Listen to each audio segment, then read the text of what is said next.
दोस्तों नमस्कार, हाजिर है एक बार फिर से आज की बड़ी और ताजा खबरों के साथ। बस आपसे निवेदन है, कृपया वीडियो को लाइक कर दें, चैनल को सब्सक्राइब कर लें और घंटी बटन जरूर दबा दें। पहली बड़ी खबर है, शिवपाल यादव पर चढ़ने लगा भगवा रंग, भगवान राम के सहारे बीजेपी में जाने का एक और संकेत। आपको बता दें कि भारतीय जनता पार्टी में शामिल होने की अटकलों के बीच प्रगतिशील समाजवादी पार्टी के प्रमुख शिवपाल यादव पर अब भगवा रंग चढ़ने लगा है। शिवपाल सिंह यादव ने सोमवार सुबह रामायण की चौपाई के साथ में भगवान राम को परिवार संस्कार और राष्ट्र निर्माण की सर्वोत्तम पाठशाला बताया है। शिवपाल यादव की ओर से इसे भाजपा में जाने का एक और बड़ा संकेत माना जा रहा है। 2 दिन पहले ही अखिलेश यादव के चाचा शिवपाल यादव ने पीएम मोदी और मुख्यमंत्री योगी को ट्विटर पर फॉलो करके अपने अगले कदम का संकेत दे दिया था। आपको बता दें कि काफी पहले मुलायम कुनबे में पड़ी हुई दरार एक बार फिर से चौड़ी हो गई है। विधानसभा चुनाव में पहले महज एक सीट दिए जाने से असंतुष्ट शिवपाल यादव की नाराजगी इस समय और बढ़ गई, जब अखिलेश यादव ने कथित तौर पर उन्हें संगठन में कोई बड़ी जिम्मेदारी देने से साफ इनकार करते हुए कहा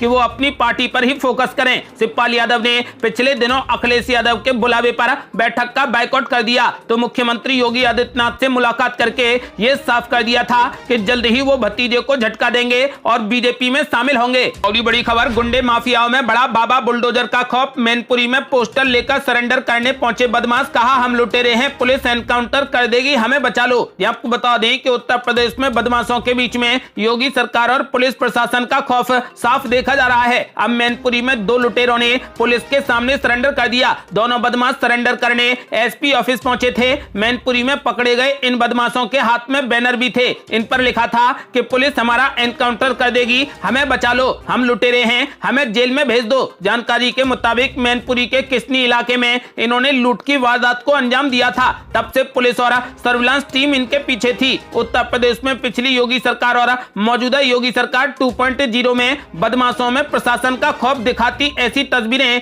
खूब सामने आ रही हैं। आपको बता दें कि योगी सरकार के दूसरे कार्यकाल में अब बुलडोजर बाबा का खौफ भी खूब देखने को मिल रहा है। जानकारी के मुताबिक 28 मार्च को जानकारी सामने आई थी कि सरकार बनने के 14 दिनों में ही 50 से ज्यादा अपराधियों ने बाबा बुलडोजर के खौफ से सरेंडर कर दिया। और बड़ी खबर, महंगाई को लेकर संसद में भारी बवाल, जया बच्चन बोली कहीं क्रांति न हो जाए। आपको बता दें कि देश में पेट्रोल डीजल के दाम लगातार बढ़ते जा रहे हैं। ऐसे में सोमवार को संसद में भी ये मुद्दा काफी गर्म रहा। विपक्ष ने पेट्रोल डीजल और महंगाई के मुद्दे पर केंद्र सरकार पर जमकर हमला बोला। समाजवादी पार्टी से राज्यसभा सांसद जया बच्चन ने कहा कि मुझे तो डर ये लग रहा है कि कहीं बेरोजगार और गरीब लोग सड़कों पर न आ जाएं और भारत में फ्रेंच रिवॉल्यूशन यानी फ्रांसीसी क्रांति जैसा न हो जाए। वहीं सपा सांसद रामगोपाल यादव ने कहा कि थोड़े दिन में यहाँ भी हालात श्रीलंका जैसे हो जाएंगे। दरअसल श्रीलंका इन दिनों आर्थिक संकट का सामना कर रहा है। जया बच्चन ने देश में महंगाई और बेरोजगारी के मुद्दे पर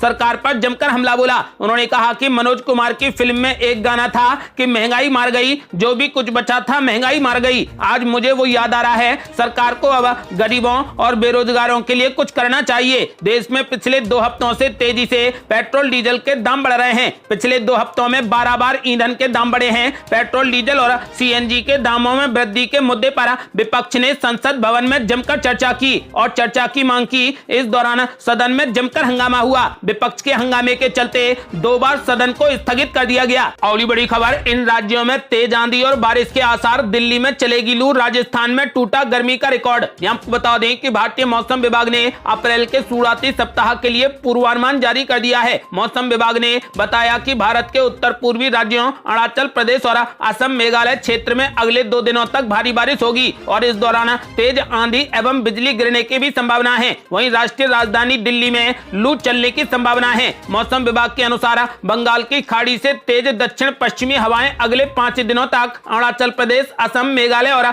नागालैंड, मणिपुर, मिजोरम और त्रिपुरा में भारी बारिश और तेज आंधी का कारण बनेंगी। आज पश्चिम बंगाल के उत्तरी इलाके और सिक्किम में भारी बारिश का अनुमान जताया गया है। अरुणाचल प्रदेश, असम और मेघालय में भी 5 अप्रैल को भी भारी बारिश होगी। वहीं अगले 5 दिनों के दौरान तमिलनाडु, केरल, पांडुचेरी, तटीय और दक्षिण आंतरिक कर्नाटक में भी हल्की बारिश होने की संभावना है। वहीं बिहार, यूपी, दिल्ली, हरियाणा, पंजाब, जम्मू और हिमाचल प्रदेश सहित उत्तर प्रदेश के कई इलाकों में लू चलने की संभावना है। और बड़ी खबर, यूपी में स्कूल चलो अभियान का हुआ शुभारंभ, मुख्यमंत्री योगी आदित्यनाथ ने बच्चों को परोसा भोजन। आपको बता दें कि उत्तर प्रदेश के मुख्यमंत्री योगी आदित्यनाथ ने सोमवार को प्राइमरी स्कूल के बच्चों को अपने हाथों से भोजन परोसकर खिलाया। इसके साथ ही उन्होंने प्रदेश भर में स्कूल चलो अभियान का शुभारंभ किया। कोरोना की वजह से 2 साल बाद एक बार फिर से इस अभियान की शुरुआत की गई है। ये अभियान 30 अप्रैल तक चलाया जाएगा। बच्चों को भोजन करवाते हुए मुख्यमंत्री योगी आदित्यनाथ काफी खुश नजर आए। इस दौरान प्रदेश के बेसिक शिक्षा मंत्री संदीप सिंह भी मौजूद रहे। इसके पहले स्कूल चलो अभियान के शुभारंभ के मौके पर मुख्यमंत्री ने कहा कि शिक्षा की बुनियाद को मजबूत करने के लिए बेसिक शिक्षा को अच्छा बनाना अत्यंत आवश्यक है। उन्होंने जनप्रतिनिधियों और नागरिकों से स्कूलों को गोद लेने का आह्वान किया है। उन्होंने कहा कि हम और आप मिलकर शिक्षा व्यवस्था में सुधार करेंगे। शैक्षिक सुधार में शिक्षकों के साथ में जनप्रतिनिधि और नागरिक भी अपना योगदान दें। उन्होंने सभी नवनिर्वाचित विधायकों से एक एक स्कूल को गोद लेने का आह्वान किया है। उन्होंने कहा कि अपने गोद लिए स्कूल में सभी बुनियादी सुविधाएं उपलब्ध करवाना सुनिश्चित करें। मुख्यमंत्री ने कहा कि वर्ष 2017 से पहले परिषदीय स्कूलों की हालत बहुत बुरी थी। यहां पढ़ने लिखने का माहौल ठीक नहीं था। आपको बता दें कि फिलहाल उत्तर प्रदेश में स्कूल चलो अभियान की शुरुआत मुख्यमंत्री योगी आदित्यनाथ ने कर दी है। और बड़ी खबर, बीजेपी को वोट देने का मतलब महंगाई को मैंडेट, पेट्रोल डीजल और सीएनजी की बढ़ती कीमतों पर कांग्रेस का हल्ला बोल। आपको बता दें कि देश में महंगाई का ग्राफ लगातार ऊपर चढ़ रहा है। पिछले 14 दिनों में आज 12वीं बार पेट्रोल डीजल के दामों में इजाफा हुआ है। वहीं सीएनजी भी 2.5 रुपए महंगी हो गई है। इस बढ़ती महंगाई के खिलाफ कांग्रेस का हल्ला बोल जारी है। कांग्रेस नेता रणदीप सिंह सुरजेवाला ने बीजेपी सरकार पर जोरदार हमला करते हुए ट्वीट किया। उन्होंने कहा कि भाजपा को वोट मतलब महंगाई को मैंडेट। सुरजेवाला ने कहा कि मोदी सरकार में अब हर सुबह उमंग नहीं बल्कि महंगाई की उदासी लेकर आती है। आज सुबह भी पेट्रोल और डीजल 40 पैसे प्रति लीटर महंगा हो गया। सीएनजी भी 2.5 रुपए प्रति किलो महंगी हो गई। 14 दिन में पेट्रोल डीजल की कीमत 8 रुपए 40 पैसे बढ़ी है, तो वहीं 25 दिन में सीएनजी के दाम 11 रुपए 7 पैसे प्रति किलो बढ़े हैं। भाजपा को वोट मतलब महंगाई को मैंडेट। आपको बता दें कि कांग्रेस लगातार महंगाई को लेकर बीजेपी पर जमकर हमला बोल रही है। और बड़ी खबर, आंध्र प्रदेश की जगन मोहन रेड्डी सरकार ने 13 नए जिलों का किया गठन। अब राज्य में होंगे कुल 26 जिले। आपको बता दें कि जगन मोहन रेड्डी सरकार ने सोमवार को आंध्र प्रदेश में 13 नए जिलों का गठन कर दिया, जिसके बाद राज्य में अब कुल जिलों की संख्या मौजूदा 13 से बढ़कर 26 हो गई है। आंध्र प्रदेश के मुख्यमंत्री वाईएस जगन मोहन रेड्डी ने सोमवार को गुंटूर जिले के ताड़ेपल्ली में वीडियो कॉन्फ्रेंसिंग के जरिए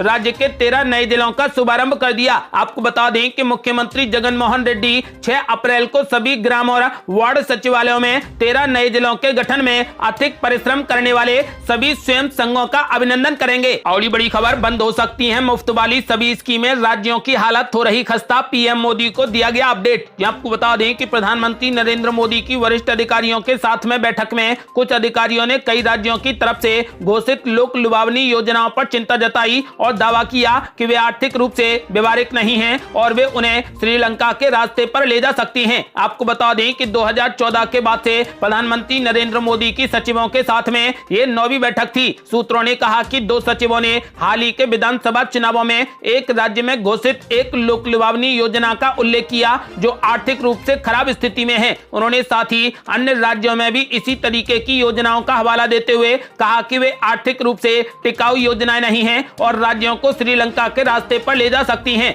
श्रीलंका वर्तमान में इतिहास के सबसे खराब आर्थिक संकट का सामना कर रहा है। लोगों को ईंधन, रसोई गैस के लिए लंबी लाइनों में लगना पड़ रहा है। जरूरी चीजों की आपूर्ति कम है, साथ ही लोग लंबे समय तक बिजली कटौती के कारण हफ्तों से परेशान हैं। ऐसी बैठकों के अलावा प्रधानमंत्री मोदी ने शासन में समग्र सुधार के लिए नए विचारों का सुझाव देने के लिए सचिवों के 6 क्षेत्रीय समूहों का भी गठन किया है। आपको बता दें कि फिलहाल प्रधानमंत्री नरेंद्र मोदी के सलाहकारों ने सभी मुफ्त वाली स्कीमों को बंद करने की सलाह दी है। और बड़ी खबर, अतीक अहमद के भाई के खिलाफ कड़ा एक्शन, 150 बीघा की अवैध प्लॉटिंग पर चला बाबा का बुलडोजर। आपको बता दें कि फिलहाल योगी सरकार 2.0 में माफिया और अपराधियों के खिलाफ में कार्रवाई और तेज हो गई है। बुलडोजर से उनकी अवैध संपत्तियों को लगातार ढाया जा रहा है। इस बीच माफिया अतीक अहमद के भाई के खिलाफ भी प्रयागराज में कड़ी कार्रवाई की गई है। उसने 150 बीघा जमीन पर अवैध तौर पर प्लॉटिंग की थी, जिसे प्रयागराज प्राधिकरण ने बुलडोजर से समतल कर दिया है। बता दें कि रविवार को एक बार फिर से